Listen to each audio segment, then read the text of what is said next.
Our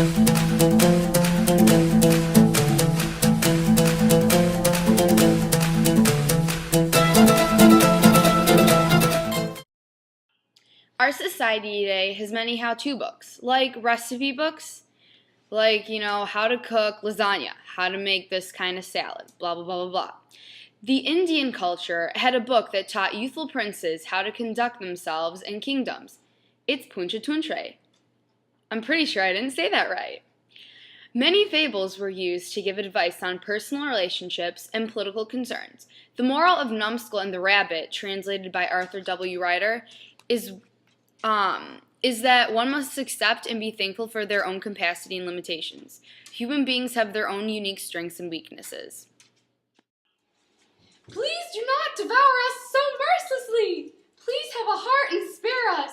If you stop slaughtering us, left and right, we will promise that each day for the rest of your life, one food of the kitchen will bring you another food for you to eat. This way, none of the food will be cut short.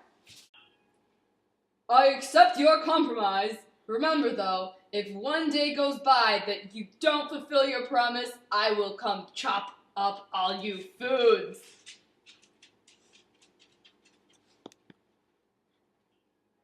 I need to get rid of this numbskull. How can I do that? I shouldn't doubt myself. Even I could take on the wrath of some iceberg lettuce. I have a plan to arrive late, and Numbskull will be extremely irritated due to his hunger. Aha! I can now devour all you foods. In the first place, you are even too small for an immediate meal, and after the fact you're late, I would hate to be you right now. Please, Numbskull, listen to my story. Make it snappy. I have a large feast to plan now.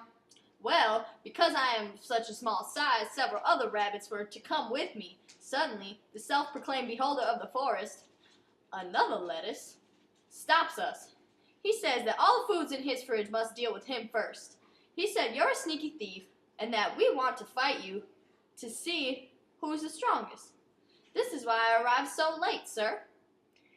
Well, looks like he'll be a great contender for me to unleash all my anger and crush him.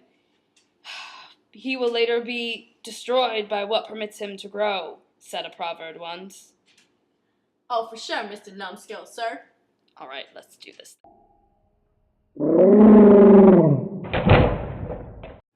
Oh, shucks. The moment the other lettuce king of the fridge saw you, he hid and jumped into the swell. Come look over here. Growl! Rah! Oh my! He is so powerful! Looks like I'll have to go after him! Ha ha! That dictator had it coming for him. All that power went to his head. Now the kitchen is at rest. The Mahabharata is the longest epic in history. It is compiled of many stories within one bigger story. The main theme throughout the Mahabharata is the concept of dharma. Dharma is one person's obligation to always contribute to the well-being of the whole universe, no matter how difficult it may be. In this story of Sibi, the ruler of the kingdom sacrifices his life for a dove, being rewarded in the end by a visit from the gods. Well, everything looks good over here. I'm gonna go rest by this tree. That shit crack. That shit crack. That shit crack. Mommy, give me back my grape. Hey, back off! You don't eat grapes. What are you sacking it for? It fell on me, so it's my job to keep you from eating it. Listen here, potassium. I have apples to feed back in the basket. Please, I'm dying, and the sin of ending 6 apples will be with you. I will supply you with all the vegetables you can eat for the rest of your life if you spare this grape. I don't eat no vegetables. I only eat soft, voluptuous fruit. If you don't eat this grape, I will give you equal weight of my own flesh. Fair enough. Go get a weighing scale. I will start by cutting off my legs. What a pity. Looks like things aren't always the way they seem. Your thunder thighs do not weigh that much. Very well. I will put my whole body on here. Your whole entire flabby body finally weighs equal to this young grape. How do I take you back to my lair, though? Bring your family back here. The apple tribe is on its way. Finally, I feel funny. O king, we put you to a severe test and you won. Bhagavad Gita, or Song of the Lord, has been a significant Hindu text for ages. It is an ancient Sanskrit text and is actually part of the long epic you just watched, Mahabharata. The Mahabharata is actually the story of a dispute between two families over the rights to a kingdom in northern India. They decide to settle it through a battle. Bhagavad Gita is actually the story that takes place right on the battlefield before the fight. Arjuna is actually chosen to fight for the Pandava family. However, he's faced with a dilemma. Should he serve his duty and fight, or should he not fight because he's fighting his family? This dilemma is actually a common theme in Bhagavad Gita, which is non-attached work.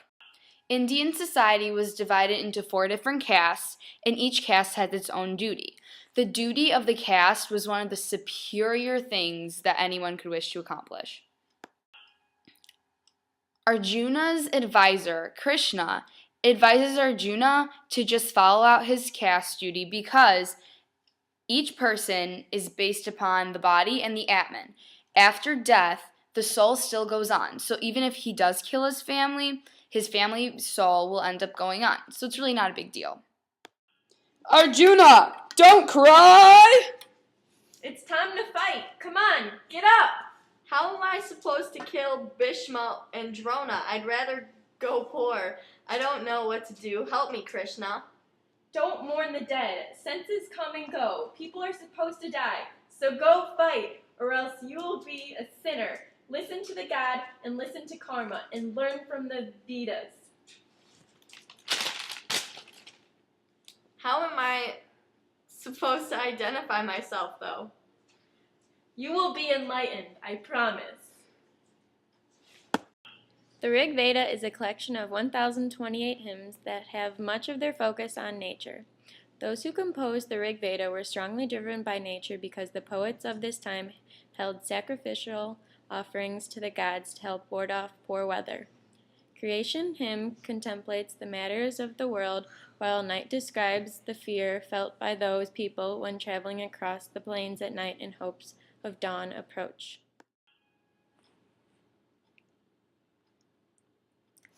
I can't see anything in all this dark. What is out there? Is there water? Is there death? Is there night or day? Who knows?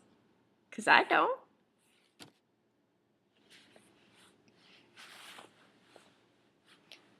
This vast space has been filled with my sugary, high-calorie self. I am the goddess of night.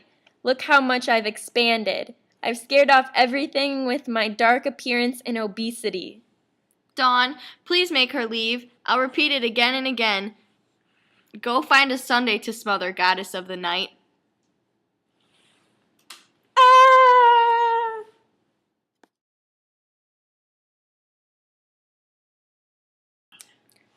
Oh. By the way, You look really good today, Brock.